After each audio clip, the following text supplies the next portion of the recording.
Kebakaran rumah yang menewaskan jurnalis Tribrata TV Sempurna Pasaribu dan keluarganya terjadi usai Sempurna Pasaribu memberitakan perjudian yang diduga dibackingi anggota TNI di Karo, Sumatera Utara. Bagaimana kemudian agar penyelidikan kasus kebakaran rumah Sempurna Pasaribu terang benderang dan tidak menjadi simpang siur? Sudah akan kita bahas, saudara, sore hari ini bersama dengan psikolog forensik Reza Indragiri Amriel. Selamat sore, Bung Reza. Selamat sore Mbak Nilu. Ya, Bung Reza, kalau kita lihat ya, melihat dari rentetan peristiwa, fakta yang saat ini muncul, yaitu kita lihat ada pemberitaan atau berita yang dibuat oleh korban Sempurna ini terkait dengan judi yang dibackingi oleh aparat. Kemudian rentetan peristiwa selanjutnya ada peristiwa kebakaran, kemudian menewaskan dirinya, menyebabkan ada banyak spekulasi yang muncul begitu. Bagaimana ini harusnya polisi arahnya untuk penyelidikan kasus ini? Karena mendiang dikabarkan melakukan kerja jurnalistik terkait dengan masalah judi, maka memang masuk akal kalau ada spekulasi bahwa peristiwa yang sangat menyedihkan, yang sangat mengerikan ini boleh jadi bersangkut paut dengan topik pemberitaan yang disusun oleh mendiang. Apalagi ada data yang menunjukkan kematian para jurnalis di luar zona perang memang kebanyakan terjadi atau dialami oleh para jurnalis yang melakukan liputan terkait dengan kasus-kasus pelanggaran hukum yang melibatkan uang dalam jumlah besar, antara lain korupsi. Nah, kalau kemudian kita bicara tentang pelanggaran hukum dalam jumlah besar, maka perkiraan saya judi pun demikian pula. Judi merupakan bentuk pelanggaran hukum yang juga melibatkan sumber daya finansial yang jumlahnya fantastis, yang memberikan dasar bagi saya untuk berspekulasi bahwa ada kesamaan situasi antara peristiwa yang dialami oleh mendiang dengan tren kematian para jurnalis yang sekali lagi disebabkan atau bersangkut paut dengan liputan yang terkait dengan penyalahgunaan uang dalam jumlah yang besar. Namun menurut saya tetap harus dibutuhkan adanya bukti-bukti empiris. Oleh karena itu, sudah barang tentu otoritas terkait perlu melakukan investigasi termasuk melakukan profiling, baik itu profiling terhadap mendiang dan juga profiling terhadap situasi.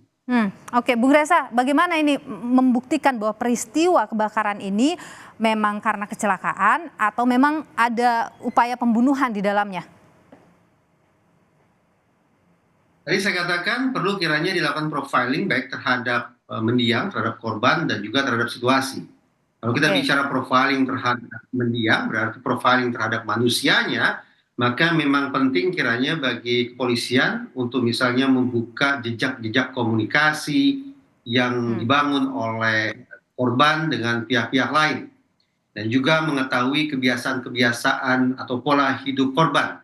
Apakah korban merokok, apakah korban begadang, apakah korban mengecas handphone ketika tidur, dan segala macam bentuk profiling yang mengarah pada bentuk-bentuk kebiasaan termasuk kerentanan-kerentanan yang ada pada diri korban. Sementara profiling terhadap situasi, saya pikir juga perlu dilakukan pengecekan misalnya tentang sistem perlistrikan yang ada di rumah korban, atau mungkin benda-benda yang bisa memantik api dari dalam rumah, dan hal-hal yang terkait dengan faktor situasi atau faktor lingkungan lainnya.